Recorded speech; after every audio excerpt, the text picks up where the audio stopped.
এই দুনিয়াতে যার মানাই সেই বোঝে মায়ের কত জ্বালা।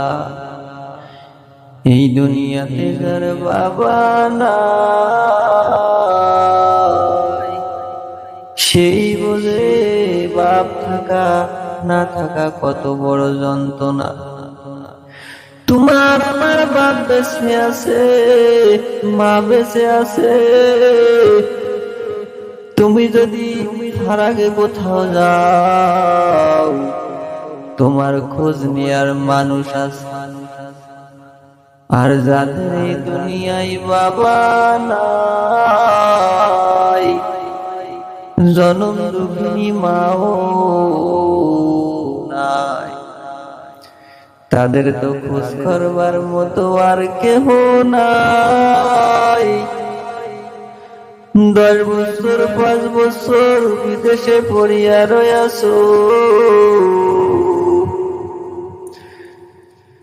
তোমার মা সব সময় নামাজের বিছানায় তোমার জন্য দোয়া করতেছে। ওই জনম দুঃখিনী মা যদি না থাকে দুনিয়ায়, কে বলো এত করুণার সুরে আমার আল্লাহর কাছে এত প্রার্থনা করিবে আমার জন্য? তাই দুনিয়াতে মা বাপ বেঁচে থাকতে তুমি মা বাপের কদর করো।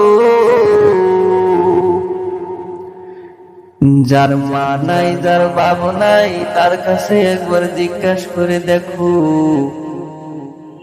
মা বাপ না থাকার কত বড় যন্ত্রণা।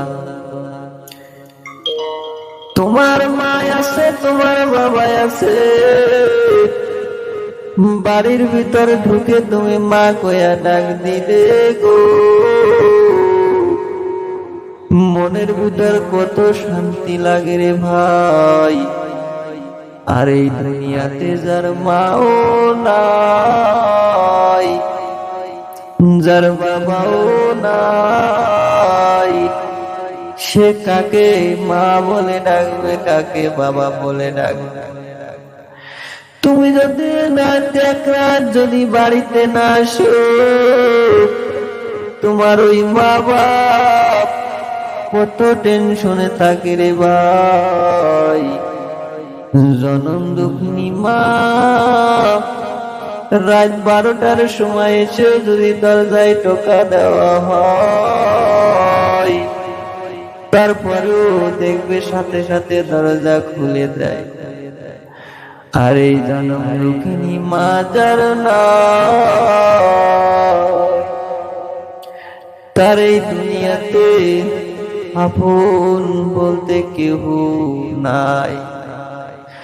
স্বার্থ ছাড়া যদি তোমাকে কেউ ভালোবেসে থাকে, সেটা হলো তোমার মা বাপ। তাই মা বাপের সাথে কখনো খারাপ আচরণ করিও না। এই মা বাপ যদি দোয়া করে আমার আল্লাহ রাব্বুল আলামিনের কাছে কারেন্টের গতিতে, সেই দোয়া কবুল হয়ে যায়।